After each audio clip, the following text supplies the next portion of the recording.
నేపాల్ వరదల్లో గల్లంతైన వారి జాబితా విడుదలైంది. నేపాల్ వరదల్లో అత్యధికంగా 290 మంది భారతీయులు గల్లంతయ్యారు. అమెరికా నుంచి 65, ఉక్రెయిన్ నుంచి 53, మలేషియాకు చెందిన 51 మంది గల్లంతు కాగా బ్రిటన్ 33, ఆస్ట్రేలియా 25, కెనడాకు చెందిన 25 మంది గల్లంతయ్యారు. ఇక సింగపూర్ నుంచి 7, సౌత్ కొరియా నుంచి 9 మంది, రష్యా నుంచి 8, జర్మనీకు చెందిన 8 మంది పర్యాటకులు గల్లంతయ్యారు.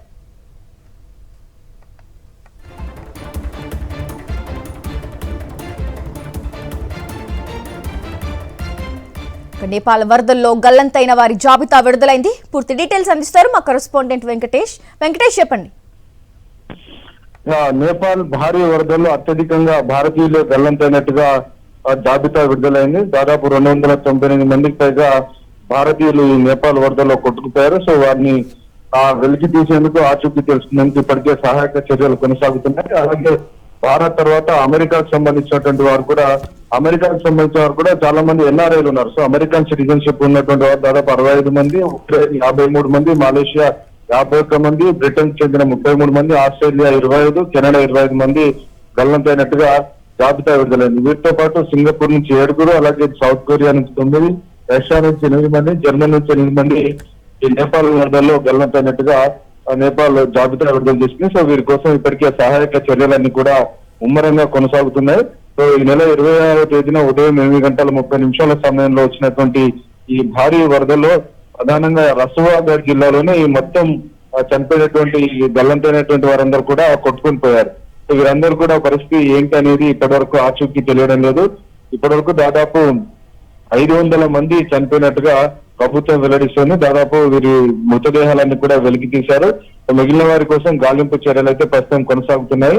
ప్రధానంగా ఈ రోజు నేపాల్ కు మరొక ప్రమాదం ముప్పు పొంచి ఉందనేటువంటి ఒక వార్తలు వస్తున్నాయి. ప్రధానంగా ఇటు టిబెట్ పైన ఉన్నటువంటి బ్యారియర్లకు ఏ క్షణమైనా బద్దలయ్యేటువంటి అవకాశం కనబడుతుంది. సో ఒకవేళ అది కనుక బద్దలైతే ఇదే ప్రాంతంలో మళ్ళీ 5 రెట్ల వేగంతో 5 రెట్ల వరద భారీ ఎత్తున ప్రవహించేటువంటి అవకాశం ఉందని తెలుస్తుంది. సో ఆ నేపథ్యంలో ఇప్పటికే సహాయక చర్యలన్నీ కూడా టిబెట్ ప్రాంతంలో చైనా నిలిపివేసింది. అలాగే నేపాల్ వైపు పూర్తిగా పోలీసులు ఈ సహాయక చర్యలన్నీ కూడా నిలిపివేశారు.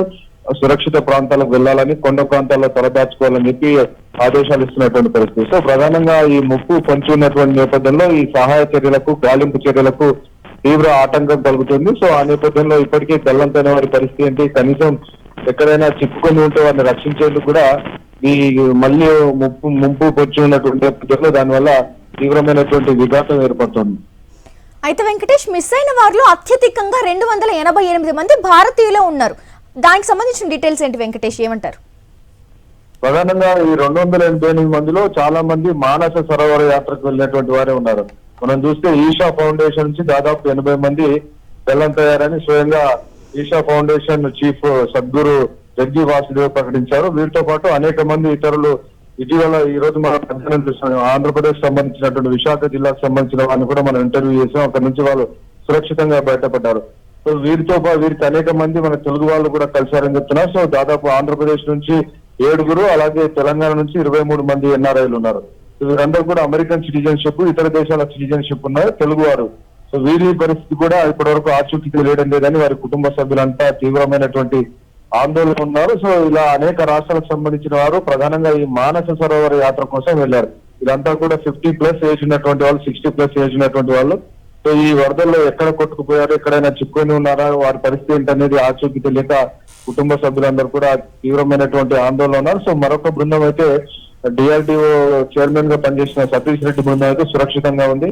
సో వారు కొద్దిసేపటి కిందటే మాట్లాడారు. సో వారందరూ కూడా ఆ ప్రాంతంలో, టిబెట్ ప్రాంతంలో ఉన్నటువంటి డాంగ్చి అనేటువంటి ప్రాంతంలో ఉన్నట్టుగా సమాచారం వస్తుంది. సో చైనా నుంచి వారు నేరుగా బయటకు వచ్చే దిశగా ప్రయత్నాలు కొనసాగిస్తున్నట్టు తెలుస్తోంది. Right, thank you Venkatesh.